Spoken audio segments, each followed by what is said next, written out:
Hello प्यारे बच्चों, तो कैसे हो आप। आशा करता हूं कि आप सभी ठीक होंगे और स्वस्थ होंगे और अपने बोर्ड एग्जाम की तैयारी बड़ी ही मेहनत से कर रहे होंगे। तो स्वागत है आपका हमारे YouTube चैनल, हमारे नहीं आपके YouTube चैनल प्यारे से VIPLS क्लासेस पर। तो सबसे पहले मैं आपको बताऊंगा कि मैं आज क्या पढ़ा रहा हूं। तो जैसा कि आप जानते हैं कि हमारे चैनल पर क्लास 10th और क्लास 12th की बड़े ही अच्छे तरीके से, सुगम तरीके से बोर्ड एग्जाम 2025 के लिए बड़ी ही मेहनत तरीके से तैयारी कराई जा रही है। अगर आप चैनल पर नए हैं तो सबसे पहला काम ये कीजिए कि चैनल को सब्सक्राइब कर लीजिए, जिससे कि आप पर कोई भी हम वीडियो डालें तो उसका नोटिफिकेशन जा सके। तो चलो चलते हैं। तो मैं पढ़ा रहा हूं आपको इंपोर्टेंट रिएक्शन, जो कि आपकी क्लास 12th की केमिस्ट्री विषय की है। केमिस्ट्री सब्जेक्ट का आपका मैंने हेलो एल्केन और हेलो एरिन से जितनी भी इंपोर्टेंट रिएक्शन बनती है वो मैं करा चुका हूं। अगर आप वीडियो पर नए हैं तो हेलो एल्केन हेलो एरिन की जो वीडियो पीछे डाल दी है पार्ट 1 पार्ट 2, उनमें अवश्य उनको जाकर देखें। इंपोर्टेंट रिएक्शन है, सभी पेपर में आई हुई अभिक्रियाएं। उसके बाद आया है आपका पार्ट 3, जो आपका एल्कोहल की इंपोर्टेंट रिएक्शन है, और वो भी कौन सी, जो बनाने की विधि है, भौतिक गुण है, वो एल्कोहल की। और आज आपका पार्ट 4 है केमिस्ट्री का, जिसमें मैं कराऊंगा आपको एल्कोहल का आपकी 3 इंपोर्टेंट रिएक्शन, जैसा कि आप थंबनेल में लिख चुके हैं। कौन कौन सी है वो, डिहाइड्रोजनीकरण, निर्जलीकरण और ऑक्सीकरण। 2024 ले लो, 2023 ले लो, 2022 ले लो, 2020 ले लो, कोई सा भी एग्जांपल ले लो, एल्कोहल से इन 3 में से एक पक्का पूछी जाती है। निर्जलीकरण करो एल्कोहल का, ऑक्सीकरण करो एल्कोहल का, ये करो वो करो, पक्का आपसे डिहाइड्रोजनीकरण, निर्जलीकरण, ऑक्सीकरण, इन तीनों से आपसे पूछी ही जाएगी। ये मेरी गारंटी है, ठीक है। तो सबसे पहले मैं इन तीनों रिएक्शन को करता हूं। तो आज हम पहली रिएक्शन पढ़ाते हैं, जो आज की पहली है।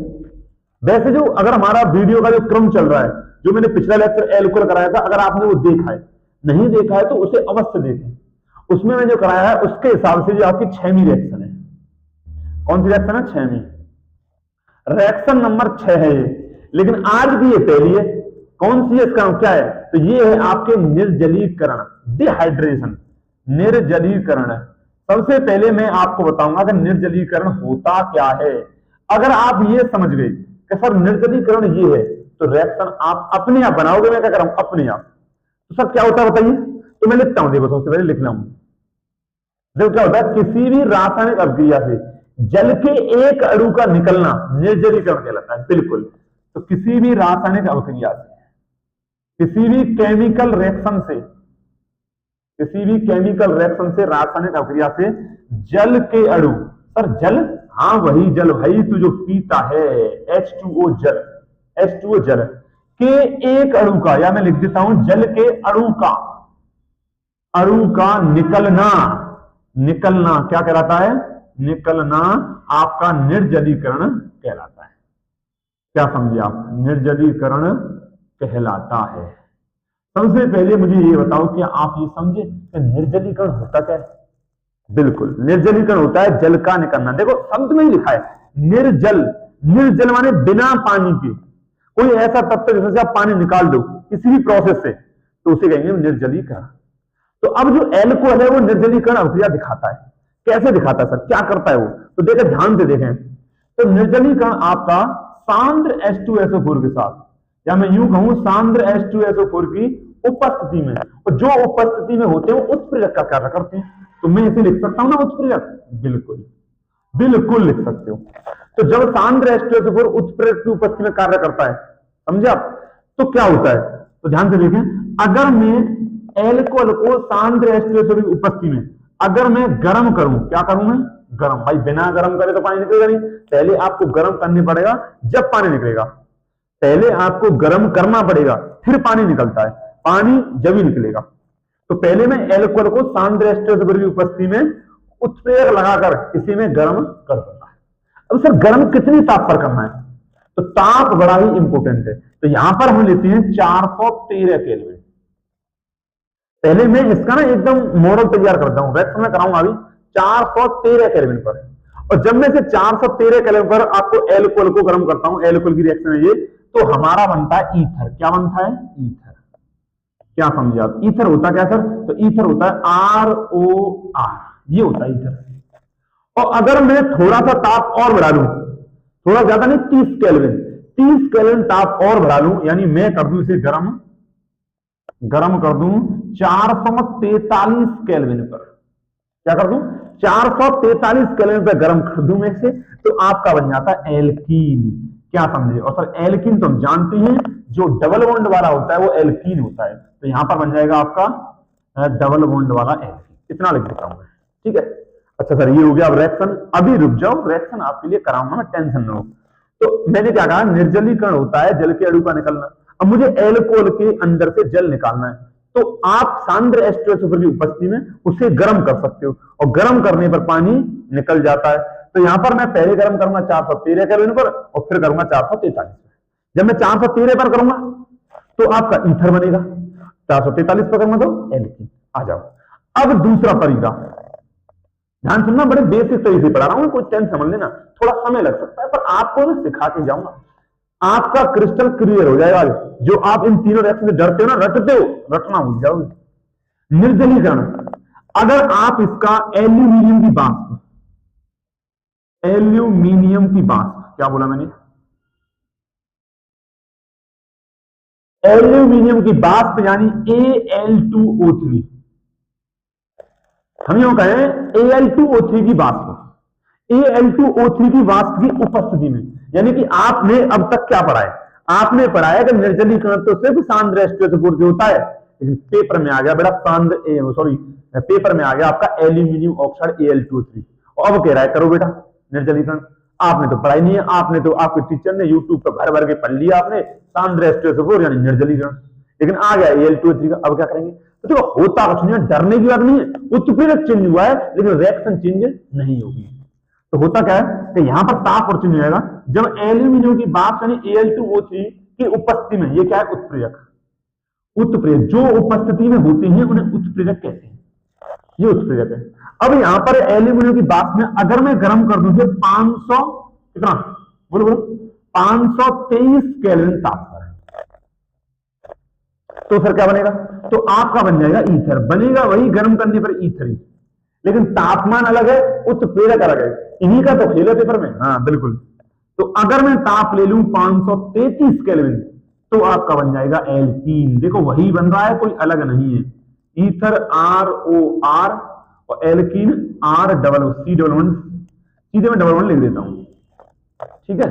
तो यहां पर आप एक चीज ध्यान रखें, कम ताप यानी ईथर, ज्यादा ताप यानी एल्कीन। देखो यहां पर कम ताप है 413, यहां पर भी कम ताप है 522, तो कम ताप है तो ईथर, और 413 से ज्यादा 443 है तो एल्कीन, 522 से ज्यादा 533 है तो एल्कीन। तो ये इस निर्जलीकरण होने का तरीका है। अब मैं आपको रिएक्शन करके दिखाता हूं। चलो आप ऐसा करो, इसका स्क्रीनशॉट ले लो। तो मैं अब आपको कराता हूं निर्जलीकरण की रिएक्शन। अब ध्यान से देखिए कैसे कैसे आपका एल्कीन और ईथर बनता है। तो एल्कोहल लेते हैं सबसे पहले। तो मैंने कोई सिंपल सा एल्कोहल आपके सामने लिख दिया, CH3CH2OH, ये लिख लेता हूं मैं, यानी आपका एथिल एल्कोहल में ले लेता हूं, CH3CH2OH, ये ले लिया। उपस्थिति में रखता हूं सांद्र H2SO4, सांद्र H2SO4। और अगर आप सांद्र H2SO4 के स्थान पर या सांद्र H2SO4 लो, या आप ले सकते हो Al2O3, दोनों में से आप कोई भी उत्प्रेरक यूज करते हो तो आपका एल्कीन ईथर ही बनते हैं और होता निर्जलीकरण है। आप क्या समझ रहे हो? लेकिन यह ताप लगाना बड़ा ही आवश्यक है। सांद्र H2SO4 लिखते हो और आपको चाहिए क्या? चाहिए क्या? एल्कीन, एल्कीन चाहिए, एल्कीन। तो एल्कीन के लिए मैं ताप लिखूंगा आपका 443 केल्विन। ऊपर तो मैं H2SO4 के साथ लिखूंगा 443 केल्विन, नीचे में Al2O3 के साथ ताप लिखूंगा 533 केल्विन। क्या समझे? मेरी बात समझे ध्यान से, कोई जल्दबाजी नहीं है, हमें आराम से करते हैं। मेरा मतलब है कि बच्चे जो पढ़ रहे हैं, जो मेरी वीडियो देखने आते हैं, उनको समझ आना चाहिए। मैं पूरी कोशिश करता हूं, पहले पढ़ता हूं, तैयारी करता हूं, हर टॉपिक को डिटेल में समझता हूं, फिर आपके लिए वीडियो लाता हूं। मेरा मकसद है कि बच्चे पूरी तरह समझें, ठीक है ना। चलो देखते हैं। तो यहां पर आपका ये है एथिल एल्कोहल। सबसे पहले बात तो ये इसका नाम लिख देता हूं मैं, ये एथिल एल्कोहल है, एथिल एल्कोहल। दो सी है तो एथ, इल, एथिल और OH के लिए एल्कोहल। इल क्यों आया? क्या पूछ सकते हो आप, इल क्यों आया? तो साधारण नाम मैंने लिखा है यहां पर, और साधारण नाम में इल ही आता है। अच्छा इसे देखो, सांद्र H, अब मैं क्या कर रहा हूं, दोनों उत्प्रेरक नहीं लिखने, इनमें से कोई एक उत्प्रेरक लिखना है। अगर आप सांद्र एस्टर को लेते हो तो उसके साथ 443 केल्विन ताप लगाते हो तो एल्कीन बनेगा। यदि आप ये नहीं लेते हो, तुम लेते हो Al2O3 एल्यूमिनियम ऑक्साइड, तो आपको 533 केल्विन ताप लेना पड़ेगा, तब एल्कीन बनेगा। तो मैं इसमें पहली में एल्कीन बना रहा हूं। तो होता क्या है, निर्जलीकरण इसमें रिएक्शन होती है, और निर्जलीकरण का मतलब होता है जल का निकलना, जल का निकलना। अब जल आप निकाल सकते हो, बिल्कुल निकाल सकते हो सर। OH यहां से निकलेगा, H यहां से निकलेगा, तो H2O जल निकल गया। तो जल आपका पानी, नीर, त्वय, वारद, H2O जल आपका निकल गया। बच क्या गया, बड़ो प्यार से लिख लो, तुम मैं कहा कह रहा हूं CH3 CH, सिर्फ CH। अब यहां पर होगी रीअरेंजमेंट। रीअरेंजमेंट में क्या होता है कि यहां पर CH2 और यहां पर CH2, क्योंकि हमारे पास सामने क्या है, अभिकारक, इधर क्या है, उत्पाद। अभिकारक और उत्पाद में जितना आपका इधर है उतना ही इसमें इधर होगा। जितना आप इधर जोड़ते हो तो इधर, इतना ही आपको इधर जोड़ना पड़ेगा। यानी कि द्रव्यमान संरक्षण का नियम लागू होता है आपकी अभिक्रियाओं पर। क्या बोला मैंने, द्रव्यमान संरक्षण का नियम लागू होता है आपकी अभिक्रियाओं पर। यानी कि अभिकारकों का द्रव्यमान बराबर होता है उत्पादों के द्रव्यमान के। इसलिए यहां पर रीअरेंजमेंट होती है कि यहां से एक हाइड्रोजन इधर चला जाता है। यानी मैं अपनी तरफ से इसमें कुछ नहीं जोड़ूंगा। अगर मैं इधर जोड़ूंगा तो इधर जोड़ना पड़ेगा, इधर जोड़ूंगा तो इधर जोड़ना पड़ेगा। तो इसलिए ये आपस में रीअरेंजमेंट होता है। अब मैं चेक करता हूं वैलेंसी कार्बन की। तो कार्बन की वैलेंसी आप सभी जानते हैं 4 होती है, लेकिन यहां पर तो सब कार्बन की 3 है, यहां पर भी 3 है, तो 4 कैसी होगी, समझ गए? बिल्कुल। तो यहां पर आएगा डबल बॉन्ड, और डबल बॉन्ड वालों ने क्या बताया था, एल्कीन। तो ये बना एक एल्कीन है, लेकिन नाम क्या है, 2C के लिए आता है एथ और डबल एन के लिए ईन, तो एथीन इसका नाम हो जाएगा। अब पेपर में प्रश्न कैसे पूछा जा सकता है, या तो पूछेगा एल्कोहल का निर्जलीकरण करो, या फिर पूछेगा एथिल एल्कोहल से एथीन बनाओ। अब दूसरी रिएक्शन करते हैं, जल्दी कर दो, सब टाइम वेस्ट बहुत कर रहे हो आप। चलो कोई नहीं करते, तो मैं फिर आपका एथिल एल्कोहल लेता हूं, CH2OH। अब जब ये रिएक्शन जिस साइंटिस्ट ने की थी, जब ये रिएक्शन जिस साइंटिस्ट ने की थी, तो वहां पर उसने ताप बदल के देखा कि ताप बदलू होता क्या, तो ताप बदला तो उसे कुछ और ही नए परिणाम मिले, और उसने पाया ईथर। तो ईथर कैसे बनता है, तो सबसे पहले मेन है आपके उत्प्रेरक।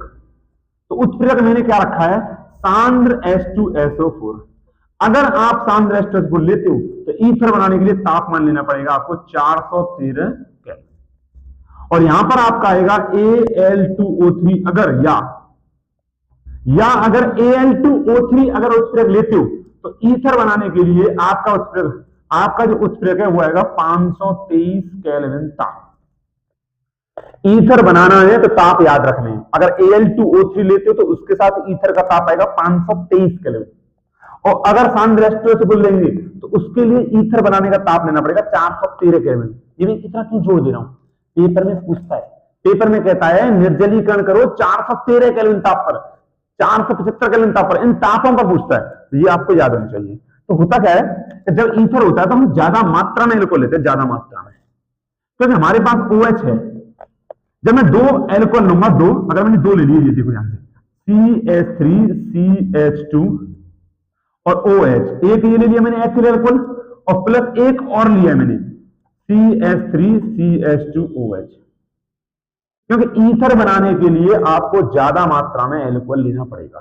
तो यहां से आपको साफ दिख रहा होगा, अगर जल इसमें से मुझे निकालना है, इन दोनों अणु में से अगर मैं जल निकाल दूं तो मेरे पास ईथर बचेगा। जल निकाल सकते हो क्या? निर्जलीकरण है, तो निर्जलीकरण, तो जल तो निकालना ही पड़ेगा। तो यहां से आपका OH निकाल दो, यहां से आप H निकाल दो, तो OH और H निकल गया आपका H2O।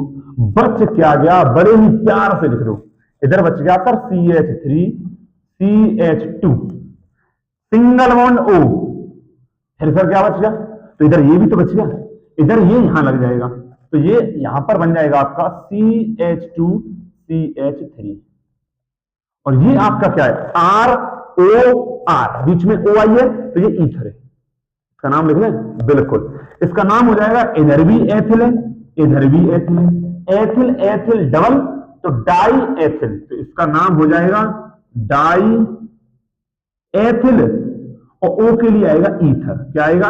ईथर। तो इस प्रकार ही हमने निर्जलीकरण अभिक्रिया की है। मैंने समय थोड़ा जरूर ज्यादा लगा, और मैंने आपको पूरे तरीके से हर तरीके से समझाइए जैसे पेपर में पूछ सकता है। अब यहां से कैसे भी पूछ ले, कैसे भी, चाहे वो Al2O3 दे, चाहे वो H2SO4 दे, ताप दे, कुछ भी दे, आपसे बचेगा नहीं। चलो चलते हैं अब दूसरी रिएक्शन पर, आज की ऑक्सीकरण। ऑक्सीकरण आप जानते हो कितनी इंपोर्टेंट है, ठीक है। चलो स्क्रीन चल लो, आगे बढ़ते हैं। तो वैसे तो आज की ये दूसरी रिएक्शन है, लेकिन 7 नंबर क्यों डाला है मैंने, क्योंकि इससे पहले मैं एल्कोहल को आपके 6 रिएक्शन करा चुका हूं। वो वीडियो आपने नहीं देखी है तो उसे जरूर देख लें, मैं आपके भले के लिए कह रहा हूं। तो अब हम करते हैं ऑक्सीकरण का ऑपरेशन। जैसे निर्जलीकरण का मैंने ऑपरेशन किया, खोल के रख दिया आपके सामने, वैसे मैं आपको ऑक्सीकरण का ऑपरेशन करके दिखाता हूं। तो सबसे पहले मैं आपसे एक बात कहना चाहूंगा कि आपके केमिस्ट्री में कहीं भी ऑक्सीकरण पूछे तो उसके लिए कुछ फिक्स उत्प्रेरक है, आप वो याद कर लो तो मजा ही आ जाएगा। क्या बोला मैंने, आपका चाहे एमीन चैप्टर हो, चाहे हेलो एल्केन हेलो एरीन्स हो, चाहे कार्बोक्सिलिक अम्ल एल्डिहाइड कीटोन हो, चाहे एल्कोहल फिनोल ईथर हो, कोई भी चैप्टर हो आपसे ऑक्सीकरण की बात करता है तो आप कुछ ऑक्सी कारक ध्यान रखो, क्योंकि वो उत्प्रेरक क्या करते हैं, वो उस रिएक्शन का ऑक्सीकरण करते हैं। तो मैं लिखता हूं, तो ऑक्सी कारक में सबसे अच्छा ऑक्सी कारक है KMnO4, पोटेशियम पर मैग्नेट, जो कि आपका डी और एफ ब्लॉक तत्व में पढ़ाया जाता है। दूसरा है आपका K2Cr2O7, पोटेशियम डाइक्रोमेट K2Cr2O7, ये भी आपका उत्प्रेरक है, ठीक है सर। उत्प्रेरक है पर किसके लिए, ऑक्सीकरण अभिक्रिया के लिए। आगे देखें, Na2Cr2O7, सोडियम डाइक्रोमेट। आगे आ जाओ, नाइट्रिक अम्ल HNO3, ये बड़ा खतरनाक है भाई साहब, ये है आपका प्रबल ऑक्सीकारक, प्रबल ऑक्सीकारक, मतलब जहां ऑक्सीकरण नहीं हो रहा वहां पे से लगा दो, 1 मिनट में ऑक्सीकरण कर देगा। तो यानी सिंपल अगर ऑक्सीकरण होता है तो हम इनका यूज करते हैं, लेकिन यहां प्रबल ऑक्सीकरण होता है, प्रबल ताकतवर, तो प्रबल ऑक्सीकरण भाई कठिन जगहों पर कठिन काम आएगा ना, कठिन आदमी काम आएगा, तो वही है HNO3 प्रबल ऑक्सीकरण। और एक और लिखना चाहें तो CrO3, क्रोमियम ट्राइऑक्साइड, ये आपके 5 आपके ऑक्सीकारक हैं, पर ज्यादातर ये यूज होने वाले हैं 1 2 3, एक टिक लगा दे रहा हूं, 1 2 3, ये 3 उत्प्रेरक ज्यादातर आपको यूज होंगे और ज्यादातर आपको रिएक्शन में मिल जाएंगे। चलो करते हैं आगे। अब ऑक्सीकरण रिएक्शन में ऑक्सीकरण करना है, पर ऑक्सीकरण हम रिएक्शन में किसका करते हैं, एल्कोहल का। ये क्या नई बात बता रहे सर, क्योंकि एल्कोहल पढ़ रहे हैं तो एल्कोहल का ही करना है। अब एल्कोहल भी 3 प्रकार के होते हैं, 1 डिग्री एल्कोहल, 2 डिग्री एल्कोहल और 3 डिग्री एल्कोहल। बताओ पिछली वीडियो में बताया नहीं बताया, और देख नहीं आपने, तो देख के आओ उसे, मैं आपके भले के लिए कह रहा हूं। तो मैं पहले करूंगा 1 डिग्री एल्कोहल का, फिर 2 डिग्री एल्कोहल का, फिर 3 डिग्री एल्कोहल। अच्छा एक बात और बता दूं, इसे आप लिख लो LS स्टाइल, इसे आप LS स्टाइल में लिख लो, यानी आप इसे नोट पॉइंट डाल लो। ये ट्रिक है आपके लिए, ट्रिक है, ये आपके लिए ट्रिक है। क्या है सर, ऐसी क्या बात है जो हमें नहीं पता, बिल्कुल ये ध्यान से देख लो मैं क्या कह रहा हूं। अब यदि आप एल्कोहल, ये क्या लिखा है मैंने एल्कोहल शॉर्ट में, इसका आप ऑक्सीकरण करते हो, ये O बना दिया मैंने यानी ऑक्सीकरण, तो हमेशा ध्यान रखें आपका बनता है कार्बोनिल यौगिक, एल्डिहाइड नहीं बोलेंगे, कीटोन नहीं बोलेंगे, कार्बोनिल यौगिक। तो यहां बनता है कार्बोनिल यौगिक, ये कार्बोनिल यौगिक बनता है। अब सर कार्बोनिल यौगिक क्या होते हैं, तो कार्बोनिल यौगिक 2 होते हैं आपके, एक होता है RCHO और एक होता है RCOR, यानी एल्डिहाइड और कीटोन। और अब यदि ये बनते, इनका मैं ऑक्सीकरण कर दूं तो आपके सामने बड़ा अच्छा पदार्थ प्राप्त होगा, RCOOH। इसे आप जानते हो हाई स्कूल से, ये क्या है, कार्बोक्सिलिक अम्ल। तो ये ट्रिक में क्या कह रहा हूं, ध्यान रखना। आप क्या है, एल्कोहल का ऑक्सीकरण किया तो कार्बोनिल यौगिक, कार्बोनिल यौगिक का भी ऑक्सीकरण कर दिया तो कार्बोक्सिलिक अम्ल, ये बनती है। तो मैं पहले 1 डिग्री लेता हूं, उसका ऑक्सीकरण करता हूं, फिर 2 डिग्री, फिर 3 डिग्री, ठीक है।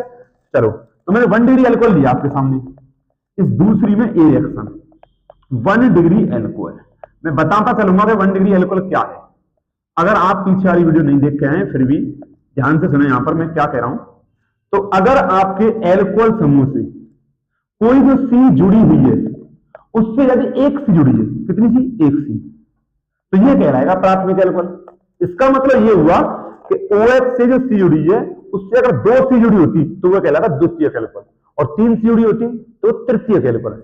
C तो मैं आपको समझाने के लिए कह रहा हूं, पर C के स्थान पर यहां ये बोलना अच्छा रहेगा कि कोई आपकी कार्बन श्रृंखला जुड़ी हो, कोई आपका एल्किल समूह R जुड़ा हुआ हो। दोबारा सुने, एल्कोहल से जो सी जुड़ी हुई है उससे यदि एक आपका कार्बन श्रृंखला एक आर जुड़ी हुई है, आर एल्किल समूह, तो वो कहलाता है 1 डिग्री। और 2 आर 2 कार्बन श्रृंखला जुड़ी हुई है तो 2 डिग्री, और 3 आर 3 कार्बन 3 डिग्री। अभी आएंगे मैं दिखा दूंगा एग्जांपल। तो इसका मुझे करना है ऑक्सीकरण। अब ऑक्सीजन के लिए हमें चाहिए ऑक्सीजन। अब मुझे देगा कौन ऑक्सीजन? तो ये है ना आपके पास। तो इनमें से आप कोई भी ले सकते हो।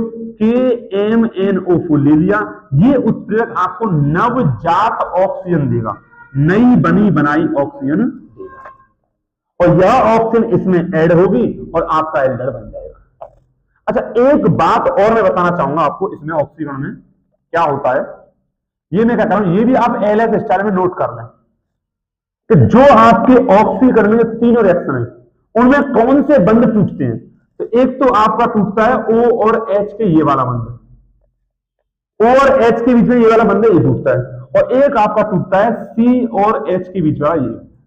तो ये ऑक्सीकरण जो है वो O और H, C और H के बीच के बंध विदलन की अवक्रिया है। विदलन यानी बंध के टूटने की अवक्रिया है। क्या बात मैंने बोली है, ध्यान से सुने। ऑक्सीकरण में O और H जो आपका एल्कोहल समूह है उसका बंध टूटता है, और एक एल्किल समूह C और H का बंध टूटता है। तो इसमें खोल के लिख देता हूं, तो यहां लिख देता हूं मैं ऐसे करके H, और यहां पर 2 H को मैं ऐसे लिख देता हूं। तो जैसा हमें बोला गया है वैसे, ये जो ऊपर जो बातें लिखी हैं, अगर आपको रटने से बचना है तो आपको ये बातें याद रखनी पड़ेंगी। मैं क्या कह रहा हूं, आपको 3 या 4 रिएक्शन याद करने से अच्छा है, इसमें 3 रिएक्शन होंगी, तीनों का मैकेनिज्म क्रियाविधि एक ही है। अगर आपको रिएक्शन याद नहीं करनी है वो तीनों, तो ये ऊपर लिखा है याद कर लो, तीनों में यही काम आएगा। क्या करना है, O और H का बॉन्ड तोड़ना है और C और H का बॉन्ड तोड़ना है, जो बने वो लिख दो आराम से। चलो देखते हैं। तो यहां से देखो ये वाला बॉन्ड टूटता है, और यहां से ये वाला, या तो ऊपर वाला तोड़ दिया ये वाला, O और H का बॉन्ड और C और H का बॉन्ड। अगर मैंने तोड़ दिया तो बच गया मेरे पास, तो मेरे पास बनेगा CH3, C और H और O, यही तो बचा, कोई दिक्कत। C और O और H, ये H और ये H2, और ये वाला O H2 बाहर निकल गया, माइनस कर दिया मैंने, लिख दिया। अब बताओ क्या बनाओ, बताओ। C की वैलेंसी सर 3 है, होती कितनी है 4, मैंने वहां लिखा था 4 होती है, तो 4 के लिए मैं कहां डबल बॉन्ड लगाऊं, इधर के इधर, तो सर इधर लगा दो, जिससे ऑक्सीजन की भी हो जाए आपकी 2 वैलेंसी। और ये होता क्या है, ये होता है CH3CHO। अरे सर ये क्या हो गया, बिल्कुल एल्कोहल की अगर आप ऑक्सीजन करते हो तो कार्बोनिल यौगिक बनता है, और कार्बोनिल 2 होते हैं, एल्डिहाइड और कीटोन, तो आपका एल्डिहाइड बनेगा। तो आप ध्यान रखेंगे 1 डिग्री एल्कोहल से आपका एल्डिहाइड बनता है, एल्डिहाइड क्या बनता है, एल्डिहाइड। पर आपने तो कार्बोनिल यौगिक कहा था, तो भाई साहब एल्डिहाइड आपका कार्बोनिल यौगिक है, ये देख लो। अब मैं अगर इसका भी ऑक्सीकरण कर दूं, सर ऑक्सीकारक तो लिखा नहीं, तो ऑक्सीकारक ये रहा, आप यहां भी लिख सकती हैं, कोई दिक्कत नहीं है। KMnO, ये ऑक्सीकारक है, तो कर दो, तो ये O सीधा का सीधा यहां पर H से जुड़ जाता है, तो ये बनता है आपका CH3C double bond O single bond OH। और सर ये क्या हो गया, तो ये हो गया आपका CH3C डबल OH, और ये क्या है, COOH कार्बोक्सिलिक अम्ल। तो बन गया ना 1 डिग्री का ऑक्सीकरण एल्डिहाइड का ऑक्सीकरण कार्बोक्सिलिक अम्ल। अब चाहो तो मैं इनके नाम लिख देता हूं, यहां पर CH3 CH2OH है, तो ये है आपका एथिल एल्कोहल, ये आपकी 2 सी है, तो ये है एसीटैल्डिहाइड, और ये आप जानते हैं ये आपका एथेनोइक अम्ल,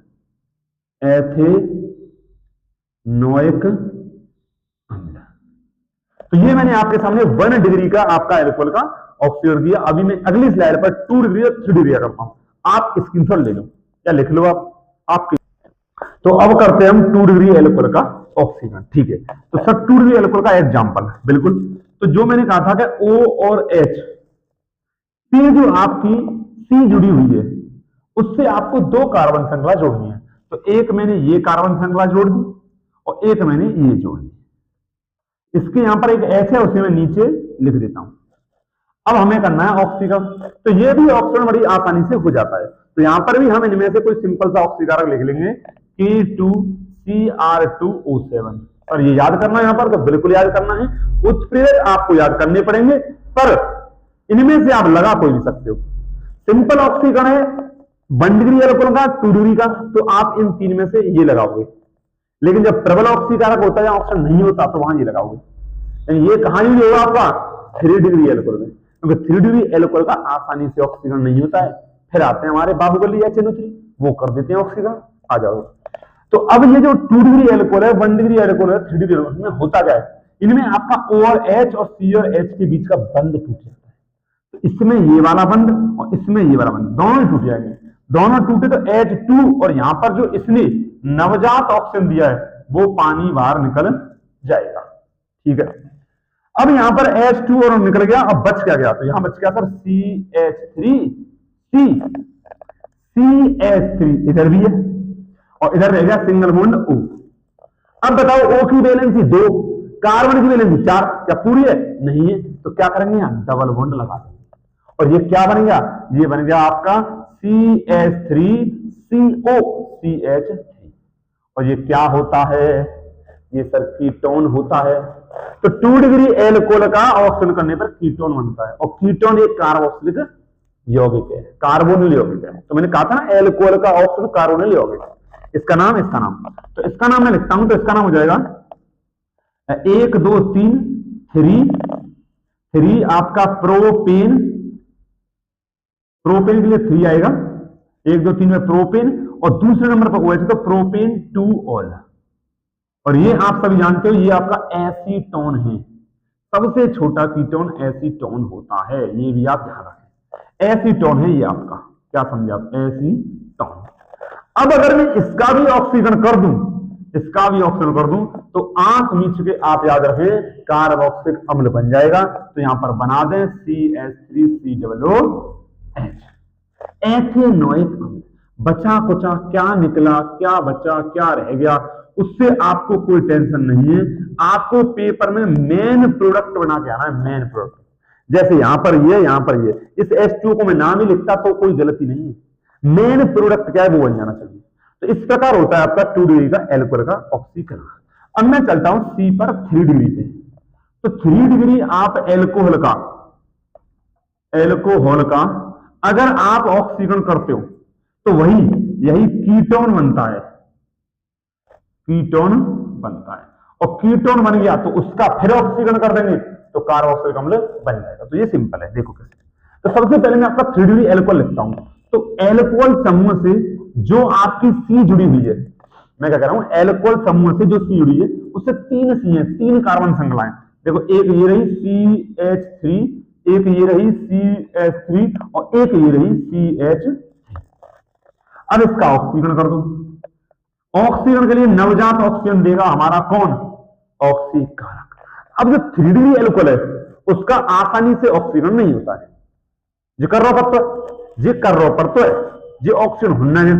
तो जय मारे बताओ, इसलिए आपका इसका ऑक्सीकरण करने के लिए आता है हमारे बाहुबली प्रबल ऑक्सीकारक HNO3।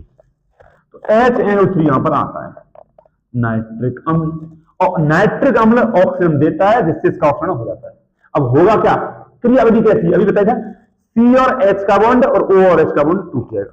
तो यहां से ये बॉन्ड टूटता है और यहां से सर ये बॉन्ड टूटेगा। जब यहां पर H नहीं है तो C और CH3 के बीच का बॉन्ड होगा, तोड़ दो, बच क्या गया वो निकालो, जो गया बाहर में उसको जान दो। तो यहां बच गया CH3 इस C के ऊपर CH3, इधर CH3 और यहां सिंगल बॉन्ड O।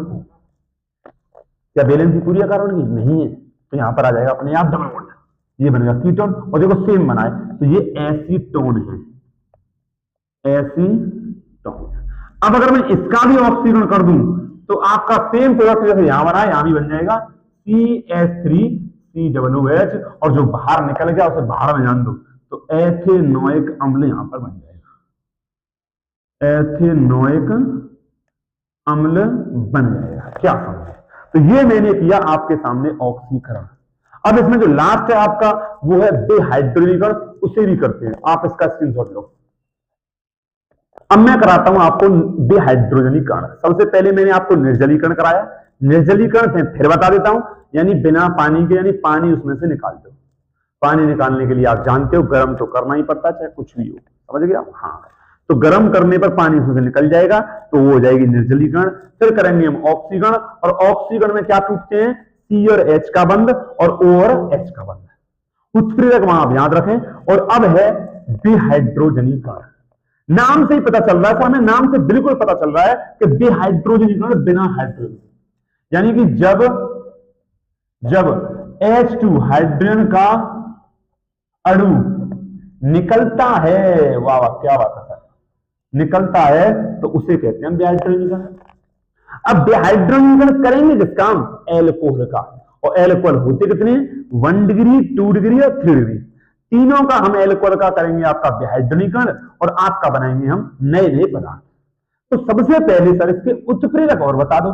तो इसके जो आपके उत्प्रेरक हैं वो बड़े ही सिंपल है, जो पीछे जो रिएक्शन में कराए हैं उनसे और ही सिंपल है, क्योंकि यहां पर 573 केल्विन पर गर्म करना है और कॉपर की उपस्थिति में, कॉपर की उपस्थिति, कॉपर, तांबा, कॉपर की उपस्थिति है। तो करते चलो, टाइम वेस्ट कीजिए। आप जानते हो कि हाइड्रोजन क्या होता है। अच्छा एक बात और, यहां पर भी वही काम होगा जो ऑक्सीकरण में हुआ था। क्या हुआ था सर वहां पर, तो जैसे आपको पता है कि सी और एच का बंध टूटता है और ओ और एच का बंध टूटता है, तो जैसे ऑक्सीकरण में सी और एच के बीच का बंध टूटा था, वैसे ही यहां पर ओ और एच के बीच का बंध टूटा है। तो देखें किस पर होगी, या तो आप इस बात को याद रखो इसमें, या फिर इस बात को याद रखो। दोनों ही अगर बातें आपको याद है तो आप इस रिएक्शन को कर ले जाओगे। मैं क्या कह रहा हूं, देखो सबसे पहले करता हूं 1 डिग्री एल्कोहल का, 1 डिग्री एल्कोहल का। सर बनता क्या है, अगर मैं 1 डिग्री एल्कोहल का डिहाइड्रोजनीकरण कर दूं तो बनता है एल्डिहाइड। कैसे बनता है, तो आप देखें, मैं आपके सामने हूं तो एल्डिहाइड।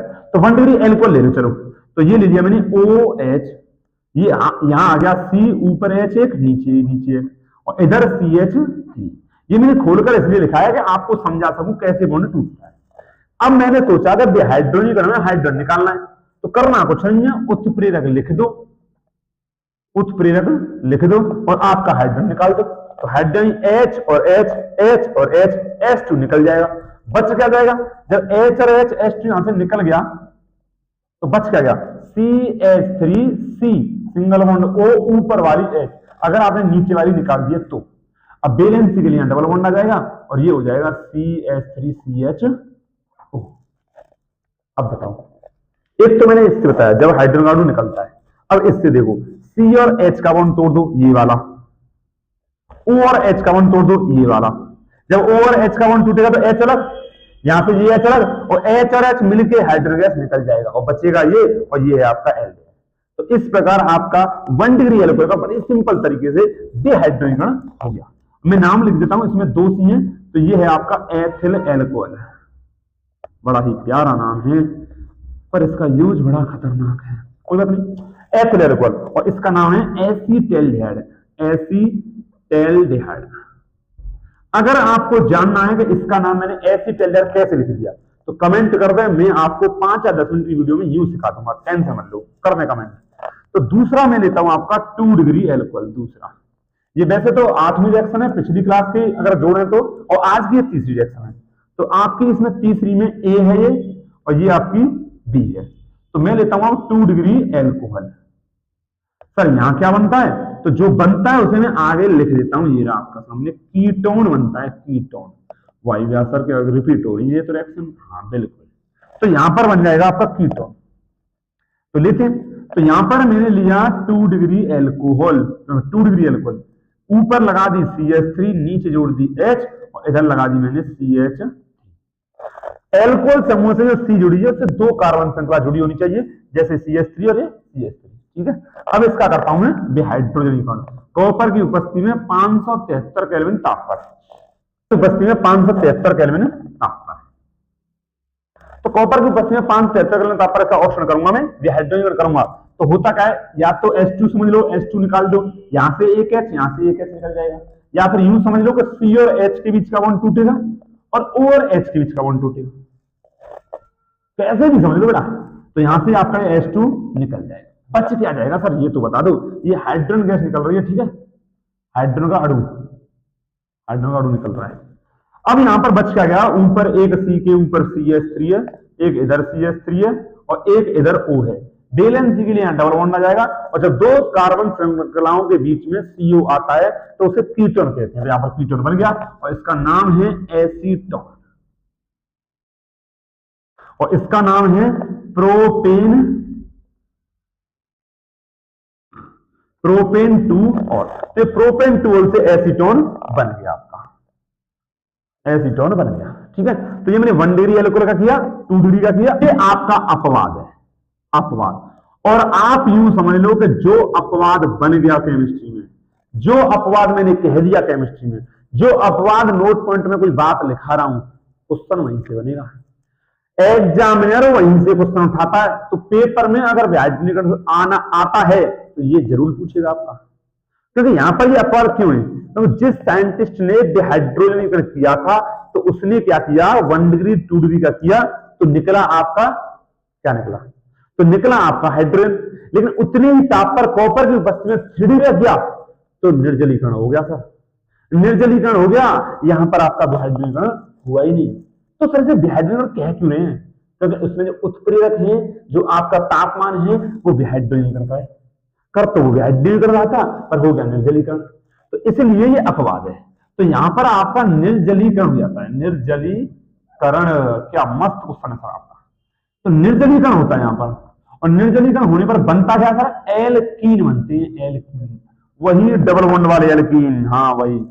अब मैं 3 डिग्री एल्कोहल लेता हूं, तो ये आपका OH, ये आपका C, ऊपर टांग दिया मैंने CH3, इधर टांग दिया मैंने CH3, इधर टांग दिया मैंने CH3। तो सर इसमें हाइड्रोजन नहीं निकल रही है, तो मैं इस रिएक्शन को करूंगा कैसे? क्रिया विधि तो बेटा सेम है, जैसे यहां है वैसे यहां है। होता क्या है कि इसमें ना यहां से बॉन्ड टूटता है, ये वाला यहां से, और यहां से तो बॉन्ड टूटता है, लेकिन इसमें से एक H निकलती है, क्योंकि जब भी तो निर्जलीकरण होगा, निर्जलीकरण यानी जल निकलना है। तो जल निकालने के लिए पहले मैं लिख देता हूं कॉपर की उपस्थिति, यहां पर कॉपर की उपस्थिति है और 573 केल्विन ताप है। उत्प्रेरक सेम है, इसीलिए ये आपका डिहाइड्रोजनीकरण में रखी हुई है रिएक्शन, निर्जलीकरण में नहीं रखी हुई है। तो निर्जलीकरण हमें पता है कि ये रिएक्शन निर्जलीकरण होता है तो जल निकालना पड़ेगा, तो मैंने यहाँ पर H2 आपको जल निकाल के दे दिया। अब जल निकला कैसे है? तो O और H यहां से और एक H यहां से, तो बच क्या गया मेरे पास CH3 ज्यों की त्यों, यहां पर C, ऊपर CH3, लेकिन नीचे क्या है? नीचे है सर CH2।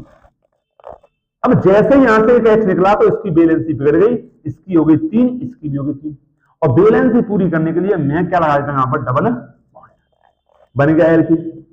तो इस प्रकार ये हाइड्रोजनीकरण की तीसरी रिएक्शन है, अपवाद है। स्टार लगा लो, लिख लो ध्यान से, पेपर में इसी पूछेगा आपका जो अपवाद है। अब इसका नाम लिख दो सर, बहुत देर होगी आपको। तो 1 2 3, दूसरे पे मैथिल है तो 2 मैथिल, और 1 2 3, 3 पे क्या आएगा? प्रोप, और 1 ईन, ये इसका नाम हो जाएगा। क्योंकि आपका जो डबल बॉन्ड है वो पहले कारण हो रहा है। नंबर में यहां से कर लेता हूं मैं 1 2 3। अगर आप पे आईपीएससी नहीं आती है तो बड़े ही कम समय में 2 या 3 क्लासों में मैंने आपकी इसी चैनल पे आईपीएससी पढ़ा रखी है, आप जाएं उन्हें देख सकते हैं। तो इसका नाम हो जाएगा 2 मैथिल प्रोपबनीन, और इसका नाम हो जाएगा आपका, ये भी नंबरिंग कर सकते हैं यहाँ पर 1 2 3, दूसरे पे साइड चेन है तो 2 मैथिल हो गया, और ये 3 पे प्रोप, सिंगल बॉन्ड के लिए प्रोपेन, और 2 ऑल, इसका नाम ये हो जाएगा। तो 2 मैथिल प्रोपेन 2 ऑल से 2 मैथिल प्रोप 1 ईन बनाओ। ऐसे प्रश्न पूछ दिया तो तुम्हारे तोते उड़ जाएंगे, लेकिन दिमाग से सोचो यहाँ पर क्या, ये एल्कोहल और ये क्या है? एल्कीन। तो एल्कोहल से एल्कीन पूछ रहा है वो, और सोचने वाली बात है कि एल्कोहल से एल्कीन बनाने की 2 रिएक्शन है आपके पास, एक आपका निर्जलीकरण है और एक आपका डिहाइड्रोजनीकरण। डिहाइड्रोजनीकरण में भी सब निर्जलीकरण ही हो रहा है। तो इस प्रकार आज मैंने बहुत ही इंपॉर्टेंट रिएक्शन जो कि आपकी ऑक्सीकरण, डिहाइड्रोजनीकरण, निर्जलीकरण, तीनों एल्कोहल की रिएक्शन करा दी, जो कि पेपर में बार बार 1 या 2 नंबर 3 नंबर में आती रही है। ठीक है, तो आज की वीडियो में अगर आपको मेरी मेहनत दिखती है, अगर आपको लगता है कि मैंने आज कुछ सीखा है, अगर आपको लगता है कि वीडियो थोड़ी भी आपके लिए आवश्यक है, तो प्लीज वीडियो को ज्यादा से ज्यादा शेयर करें, अपने व्हाट्सएप पर, इंस्टाग्राम पर अपने दोस्तों में शेयर करें, और वीडियो को लाइक करें, कमेंट करें और सब्सक्राइब करना ना भूलें, जिससे आप हमसे जुड़े रहोगे। Thank you.